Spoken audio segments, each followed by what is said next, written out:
saya buktikan, saya berkawan dengan Munarman. Munarman ingetin saya, "Well, lu serius bela gue?" "Well, jangan, well," katanya. Tapi saya bilang, saya nggak peduli. Sempat ada pernyataan seperti itu ya? Iya, Munarman yang ngalang-ngalangin saya untuk membela dia. Ya setelah saya ngebela Munarman, tidak ada satupun orang yang mau berteman dengan saya. Alhamdulillah, saya dapat medali itu. Ini kan yang meradikal-radikalkan Munarman ini adalah kelompok radikal juga. Karena dia merasa paling nasionalis, merasa paling Pancasila, merasa paling Indonesia. Nah itu kelompok-kelompok radikal tuh.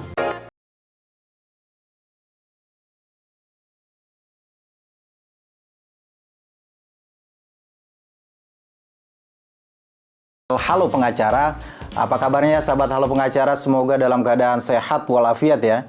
Dan pada kesempatan kali ini spesial saya bersama Bang Immanuel Ebenezer, atau kita biasa manggilnya Bang Noel gitu ya. Nah ini kita mau mengulas sedikit tentang Bang Noel nih. Yang menarik ada setidaknya yang tiga hal yang kita mau tanyakan ke Bang Noel. Yang pertama, masih ada tersimpan pertanyaan yang belum terjawab sebenarnya di masyarakat tuh terkait dengan kenapa sih Bang Noel mau jadi saksinya Bang Munarman? Itu yang pertama. Yang kedua adalah terkait dengan gagasan Bang Noel yang kita lihat di masyarakat tuh pada saat itu Bang Noel tuh yang menolak jabatan presiden 3 periode, ya kan? Sementara pendukung-pendukung yang lain minta 3 periode begitu ya. Dan yang ketiga itu terkait dengan ini yang menarik adalah kalau kita lihatnya secara kasat mata nih, kita nggak tahu dalamnya. Bang Noel itu kan sebagai ketua Jomen ya Bang ya? Jokomania. Sementara kalau kita lihat di media itu kan Pak Jokowi kelihatannya mendukung merah begitu. Tapi Bang Noel ini yang menarik, ada yang unik adalah mendukung putih gitu. Nah nanti kita tanyakan lebih lanjut ya. Tapi sebelum kita lanjutkan jangan lupa dukung terus Halo Pengacara, nyalakan loncengnya dan juga subscribe YouTube channel Halo Pengacara ya.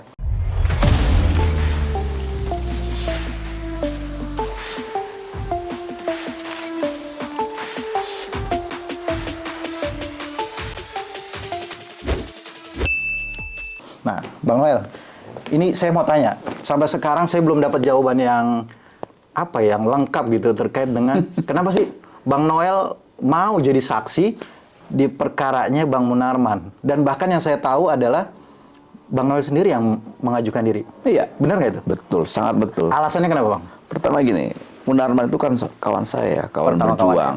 Kawan berjuang itu kan nggak mesti harus sama dukungannya, nggak harus sama juga organisasinya, nggak mesti juga sama keimananannya. Kita semua beda, semua pilihan politik beda, agamanya beda, semua beda.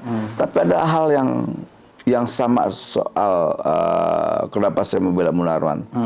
Munarman adalah aktivis. Kedua adalah kemanusiaan. Gitu. Nah, nggak kalah penting adalah ketiga ini. Saya tidak akan pernah ikhlas dan rela ketika ada sahabat demokrasi saya yang namanya Munarman harus di depan regu tembak. Itu saya nggak akan pernah biarkan. Saya yakin saya tidak akan pernah membiarkan kawan saya di depan regu tembak, itu aja. Apalagi karena cuman beda pandangan politik, karena beda pilihan politik, gitu. Kecuali misalnya kayak Munarman korup, gitu loh. Itu persoalan yang berbeda. Nah, Munarman selama ini kan berjuang soal demokrasi dan sebagainya. Beliau juga waktu 98 juga berjuang bagaimana ngelawan kekuatan Orde Baru dan sebagainya, rezim tiran itu. Jadi pada aspek itu ya, selain juga tadi saya sampaikan, kan ada aspek hukum yang sebetulnya secara hukum juga apa yang saya lakukan dilindungi undang-undang. Gitu ya kan, kamu pengacara, tahulah itu undang-undangnya kan. Gitu ya, saya kerasa dilindungi undang-undang, ya saya jalankan perintah konstitusi yang sudah disediakan oleh negara. Dan itu bagian komitmen kita dalam setiap ada perselisihan itu ya harus lewat hukum. Nah, saya menawarkan diri saat itu, saya nggak akan pernah bisa lah ya, atau rela ketika di luar sana Munarman dinarasikan hukuman mati. Saya nggak bisa, apalagi menarasikan inilah bajingan-bajingan semua nih, bangsat semua ini. Saya tidak akan pernah membiarkan mereka bersorak-sorai atau hore, kemudian mereka berglorifikasi, melihat sahabat saya ditangkap, kemudian mau dihukum mati, dihukum dan sebagainya. Saya nggak akan pernah biarkan itu. Itulah bentuk komitmen saya terhadap demokrasi dan perbedaan. Soal dukungan itu persoalan lain. Tapi yang paling penting, Munarman punya kontribusi besar terhadap proses demokrasi. Iya, Abang menyebut sebagai sahabat. Ya, sahabat itu seperti apa, Bang? Sahabat itu kan nggak mesti harus sepemikiran. Beda Nah, maksudnya pemikiran itu. sahabat itu kenapa kemudian Abang menyebut beliau itu sebagai sahabat?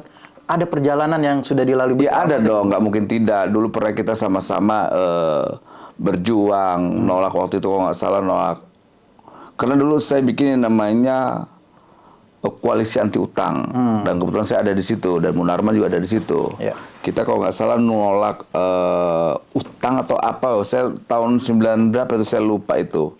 Itu Munarman baru datang dari Palembang, dari LBH Palembang ke Jakarta gitu loh. Dan itu kan kemudian terus berjuang bareng berinteraksi. Kemudian Munarman ambil pilihan untuk di LBH, saya tetap di jalanan. Kemudian saya berkecimpung lah di dunia gerakan mahasiswa saat itu namanya Forkot. Ya, Munarman tahu lah, sininya Munarman ngambil pilihan untuk di FPI, kita tidak gitu loh. Jadi ya saya rasa apa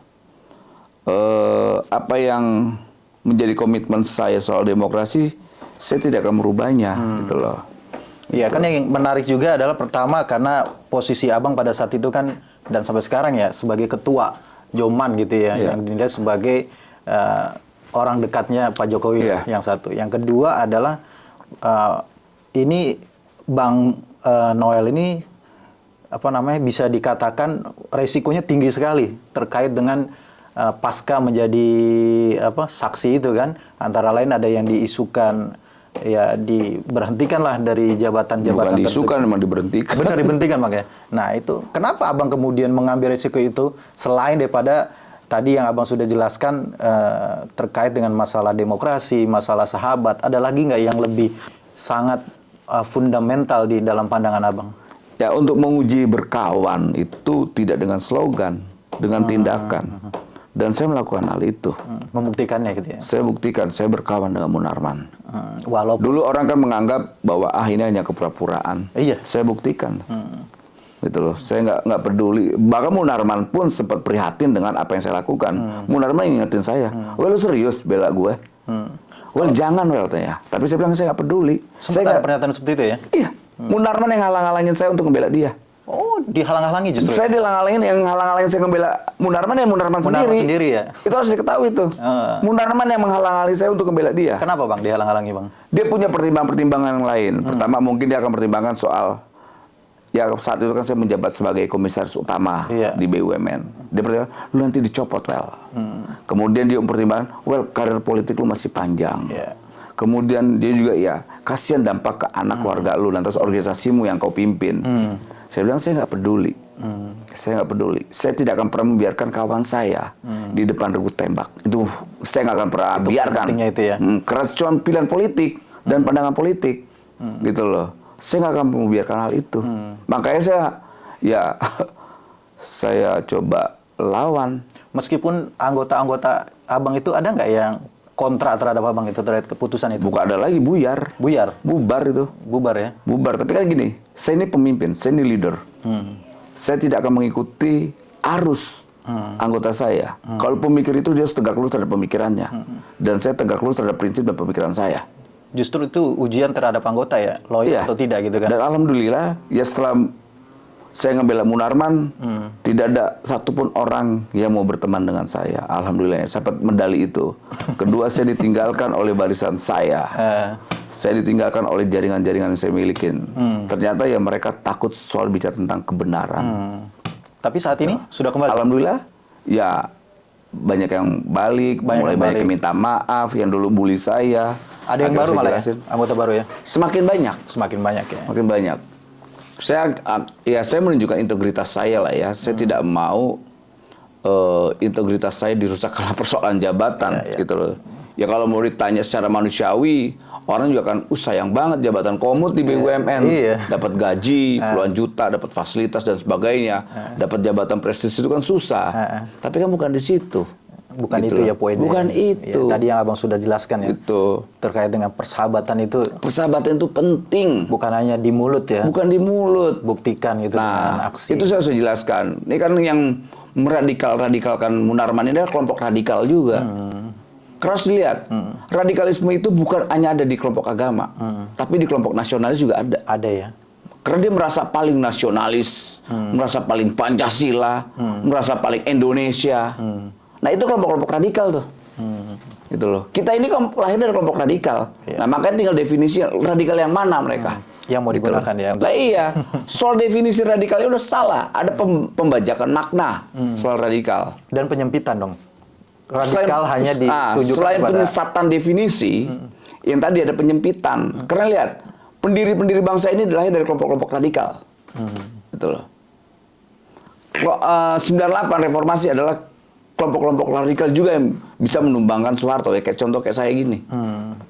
Jadi ada semacam pengaburan makna terhadap kalimat radikal itu sendiri. Iya. Gitu.